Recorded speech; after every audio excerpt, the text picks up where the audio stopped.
ഇത്തവണ കേന്ദ്രമന്ത്രി വരുന്നു. കഴിഞ്ഞ തവണ ശോഭാ സുരേന്ദ്രൻ 2 ലക്ഷം വോട്ട് പിടിച്ചത് ശബരിമലയുടെ വിശ്വാസ പ്രശ്നത്തിന്റെ പേരിലാണ്.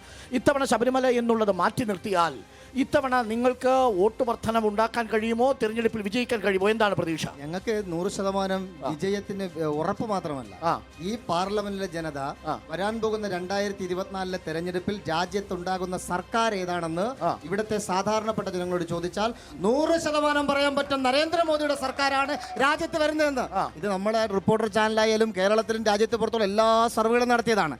ഈ പ്രദേശത്തെ ഈ പാർലമെന്റ് ജനത ആഗ്രഹിക്കുന്നത് വരാൻ പോകുന്ന മോദി സർക്കാരിന്റെ പാർലമെന്റിൽ, ഈ ആറ്റിങ്ങൽ പാർലമെന്റിലെ BJPയുടെ പ്രതിനിധിയായി ഒരു പാർലമെന്റിന് ഉണ്ടായാൽ അത് ഈ പാർലമെന്റിന്റെ സമഗ്രമായ വികസനത്തിന് ഏറ്റവും വലിയ നാന്നുകുറിക്കുമെന്നുള്ള കാര്യത്തിൽ ഒരു തർക്കവുമില്ല. പക്ഷേ നമുക്കൊരു മന്ത്രി ഉണ്ടായിരുന്നു, കേന്ദ്ര വിദേശകാര്യ സഹമന്ത്രി എന്ന നിലയിൽ K. മുരളീധരൻ. കഴിഞ്ഞ 5 വർഷക്കാലം കേരളത്തിന് വേണ്ടി എന്താണ് ഒരു കാര്യം ഞാൻ പറയാം. കേരളത്തിലെ നമുക്ക് മനസ്സിലാക്കാൻ പറ്റുന്ന ഒരു കാര്യം, വിദേശകാര്യ മന്ത്രാലയത്തിന് ചെയ്യുന്ന കാര്യം എന്താണെന്നുള്ള ബഹുമാനപ്പെട്ട ആങ്കറിന് അറിയാം. ഞാൻ ചോദിക്കട്ടെ, ഈ രാജ്യത്തെ വികസന കാര്യങ്ങളുമായി ബന്ധപ്പെട്ടോ അല്ലെങ്കിൽ പാർലമെന്റിന്റെ വികസനകാര്യ പാർലമെന്റേറിയൻ നമ്മുടെ ധനകാര്യ നമ്മുടെ മറ്റുള്ള കാര്യങ്ങൾ ഏതെല്ലാം ഡിപ്പാർട്ട്മെന്റ് ഉണ്ടോ എല്ലാ കാര്യങ്ങൾക്കും ഇടപെടുന്നതിന് ഒരു പരിധിയുണ്ട് നമ്മുടെ വിദേശകാര്യ മന്ത്രാലയങ്ങൾക്ക്. ഒരു കാര്യം, കഴിഞ്ഞ പാർലമെന്റേറിയനായി തിരഞ്ഞെടുക്കപ്പെട്ട് സഹമന്ത്രിയായി V. മുരളീധരൻ വന്നതിന് ശേഷം ആറ്റിങ്ങൽ പാർലമെന്റിലും തിരുവനന്തപുരം ജില്ലയിലും കേരളത്തിലും BJPയുടെ ഒരു നേതാവെന്നതിലുപരി ഈ പാർലമെന്റിൽ നിന്നുള്ള എല്ലാ കാര്യങ്ങളും സാധാരണപ്പെട്ട ജനങ്ങൾക്ക് ഉപയോഗപ്പെടുത്താൻ പറ്റുന്ന ഒരു മന്ത്രിയായി, ഒരു MP ആയി കഴിഞ്ഞ 2-2.5 വർഷക്കാലമായി ആറ്റിങ്ങലും കഴിഞ്ഞ 5 വർഷക്കാലമായി തിരുവനന്തപുരത്തും കേരളത്തിലും യാത്ര ചെയ്യുന്ന ഒരു നേതാവാണ്, ഒരു മന്ത്രിയാണ് ശ്രീമാൻ V. മുരളീധരൻ. എത്ര കാര്യങ്ങൾ നേരത്തെ ഇവിടെ ബഹുമാനപ്പെട്ട കോൺഗ്രസിന്റെ പ്രതിനിധി സൂചിപ്പിച്ചു. റെയിൽവേ വികസനം, കഴിഞ്ഞ 45 വർഷക്കാലമായി മുടങ്ങിക്കിടക്കുന്ന ബൈപ്പാസ്, നേരത്തെ പല കാര്യങ്ങളും പറഞ്ഞു. ഇതിന്റെയൊക്കെ പിന്നിൽ പ്രവർത്തിക്കുന്നത് ഒരു MP എന്ന നിലയ്ക്ക് നിവേദനം കൊടുക്കുക മാത്രമല്ല, ഒരു സർക്കാരിനെ സ്വാധീനം ചെലുത്താൻ പറ്റുന്ന ഒരു MP തിരഞ്ഞെടുക്കപ്പെട്ട് പാർലമെന്റിന്റെ ഭരണസമിതിയിലേക്ക് തിരഞ്ഞെടുക്കപ്പെട്ടാൽ ഒരുപാട് വികസനങ്ങൾ ഈ പാർലമെന്റിൽ ചെയ്യാൻ കഴിയും. ഞങ്ങൾക്ക് 100% വിശ്വാസമുണ്ട്.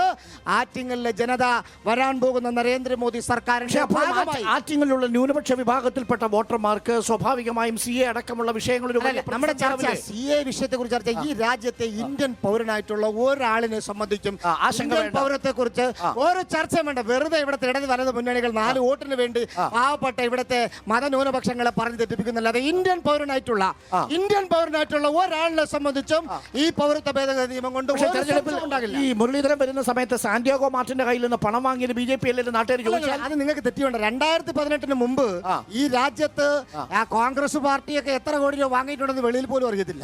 2018 ശേഷമാണ്. അതുകൊണ്ട് ഇപ്പൊ നാട്ടുകാരെ അറിയിച്ച് നിങ്ങൾ വാങ്ങിച്ചു. അങ്ങനെയല്ല, 20 കോടി രൂപയുടെ അഴിമതി ഉണ്ടെങ്കിൽ അതിൽ 6 കോടിയുടെ കാര്യമാണ് പറയുന്നത്. ബാക്കി 14 കോടിയും വാങ്ങിയത് ഈ രാജ്യത്തിന്റെ പ്രതിപക്ഷങ്ങളാണ്. ഞാൻ നോക്കട്ടെ, പ്രതിപക്ഷം എന്ന് പറയുന്ന ആൾക്കാർ ഇവിടത്തെ കുത്തക മുതലാളിമാരിൽ നിന്ന് 14,000 കോടി വാങ്ങിയെങ്കിൽ എന്ത് ചെയ്തു കൊടുക്കാന്ന് പറഞ്ഞിട്ടാണ് എന്ന് പറയാനുള്ള ഉത്തരവാദിത്തം കൂടെ അവർക്കില്ലേ? അത് BJPക്ക് മാത്രമല്ലല്ലോ, ഇത് കാലാകാലങ്ങളായി ഒരു രാഷ്ട്രീയ. പക്ഷേ ED അന്വേഷണത്തിന് വരുമ്പോൾ ഇലക്ട്രൽ ബോണ്ട് തരുന്നു. അതെന്താ കാര്യം? അതൊക്കെ നമ്മൾ വെറുതെ ചാനൽ ചർച്ചകളിലും ഈ കേരളത്തിൽ മാത്രം പറയുന്നത്. ED എന്ന് ഉപയോഗിച്ചുകൊണ്ട് ഇവിടെ ആരെ എന്താ ചെയ്യുന്നത്? ഇതൊക്കെ വെറുതെ കണക്കോട്ട് നമ്മുടെ കയ്യിൽ. ED വേട്ടയാടി ആളുകളുടെ കണക്ക് നമ്മുടെ കയ്യിലുണ്ട്. ഇന്നിപ്പോ അരവിന്ദ് കെജ്രിവാളിനെ ഡൽഹിയിൽ ചോദ്യം ചെയ്യാൻ വിളിപ്പിച്ച് അനധികൃതമായി ED എന്നല്ല, അനധികൃതമായി ഏത് സ്വത്ത് സമ്പാദിച്ചാലും അത് അന്വേഷിക്കാനുള്ള നിയമമുണ്ട്, അത് അന്വേഷിക്കാനുള്ള സർക്കാരുണ്ട്.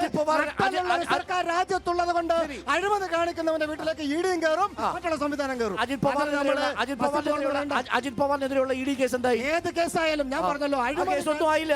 ഞാൻ പറഞ്ഞത് ഏത് അഴിമതി കാണിച്ചാലും എത്ര വലിയ നേതാവായാലും അത് ED അല്ല, ഏത് ഏജൻസികളായാലും, ഇപ്പൊ സംസ്ഥാന സർക്കാരിന്റെ ഏജൻസി ആയാലും കേന്ദ്ര സർക്കാരിന്റെ ഏജൻസി ആയാലും അഴിമതി കാണിക്കുന്ന വീട്ടിലേക്ക് ഈ ഉദ്യോഗസ്ഥന്റെ